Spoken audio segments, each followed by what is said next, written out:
नैहर में 10 गो भैयावा बा। नैहर में 10 गो भैयावा हो,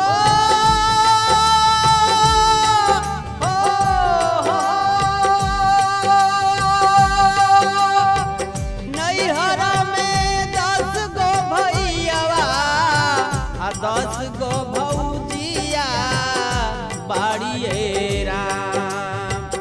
नैहर में 10 गो भैयावा आ 10 गो भौजिया बाड़िए राम। तब हूँ